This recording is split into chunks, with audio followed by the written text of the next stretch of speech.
Hi, I'm Sandy Genovese and welcome to this episode of the Ellison Education video series. I'd like to show you how easy it is to make shape books with accordion folded pages. Now if you look here, the soccer ball I want to show you first, notice that we've used perforations and we use that as a guide so that it's easy for you and the students to go back and decorate it to look like a soccer ball.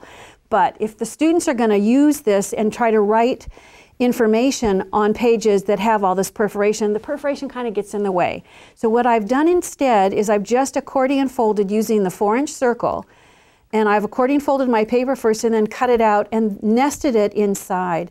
This way I get blank pages without the perforations that you would have if you did the accordion folding on the actual soccer ball.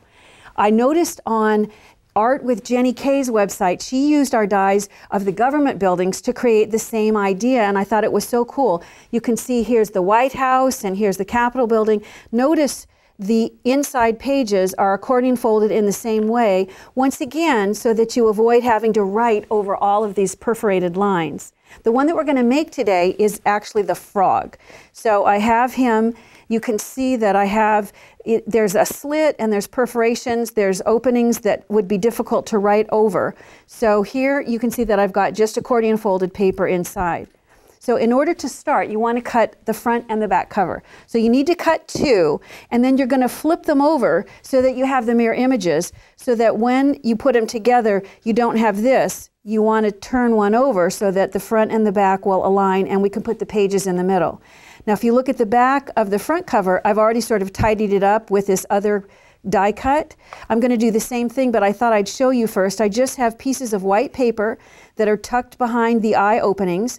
I've taken the insert from the B of the alphabet and used it to create his tongue, and then I won't actually stop to attach them, but I've just used circle punches. Well, you know what? Why not?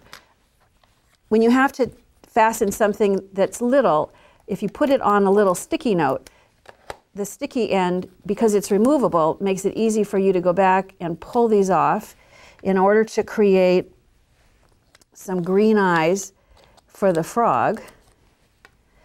And to tidy up the back of it, what I'm going to do is just take another one that I've cut and I'm going to layer it right over the top. So you put more adhesive than that, but this is enough for it to stay together so I can show you how you would build this. And that way you don't see all those other tapes and other things from the back. So now I have a front and a back cover that are mirror images of each other, and all I need to do is put the accordion folded paper inside.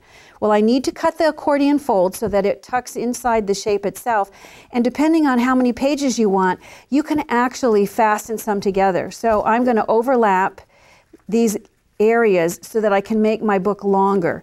And in order to do that, once again, I'm going to put some adhesive so that I can just continue accordion folding once I get it tucked in here straight.